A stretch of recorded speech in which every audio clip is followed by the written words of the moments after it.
Today, we'll be removing the injectors on this M6 V10. As you can see, we've already removed the airbox. Next, we will need to remove the windscreen trim.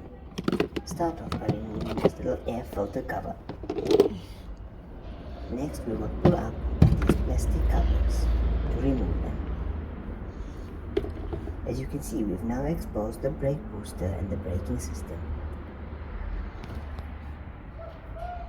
Next, we will need to remove these two rubber pipes that clip onto the engine covers.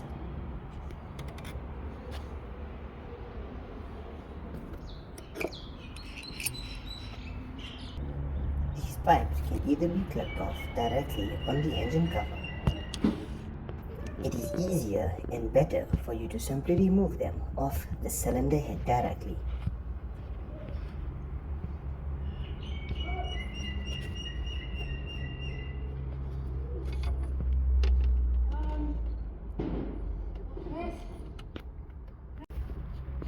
Next, we will need to loosen the individual clamps on the individual throttle bodies that are connected to the engine cover.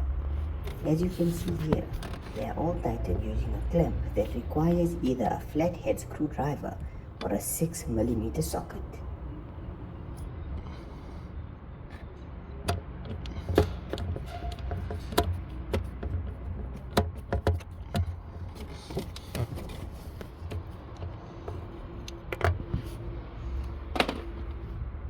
Once loosened, you will see that the engine cover will now be slightly loose in position. You will also need to remove this little plastic pipe connected to the back of the engine cover. All the pipes that need to be removed will have two little plastic tabs on either side that need to be pressed in order to remove them.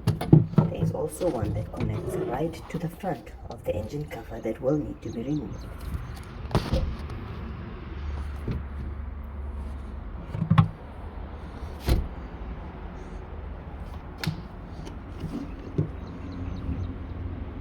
Now we can see we've got an exposed fuel rail with the exposed fuel injectors as well as the 5 individual throttle bodies. Next, we will remove the two 10mm bolts that hold the fuel rail in position.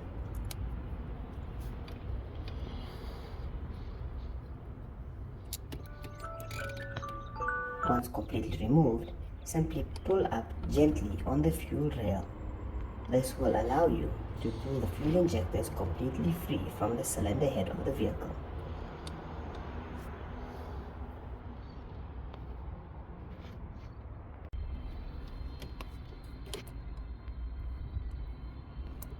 Once removed, you can work them out without damaging them.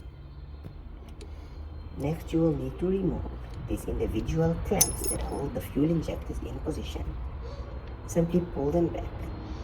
Be careful not to drop them like I have, as it is a little bit difficult to remove them once they've fallen into this engine. As you can see, I struggled quite a bit to remove it.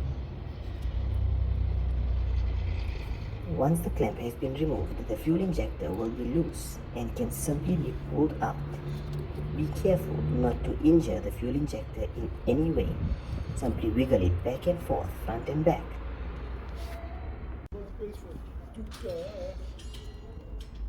Once the faulty injectors have been removed, simply twist them backwards to allow you to remove the plug. As you can see, the plug is held in place by a steel clamp. This clamp will need to be removed. Once removed and the injectors have been removed, you can continue to test them. Simply get any booster pack or strong battery to allow you to supply a good 12 volts to the injector. Listen closely for a clicking sound, as you can hear. You will also see fuel spilling out of the injector.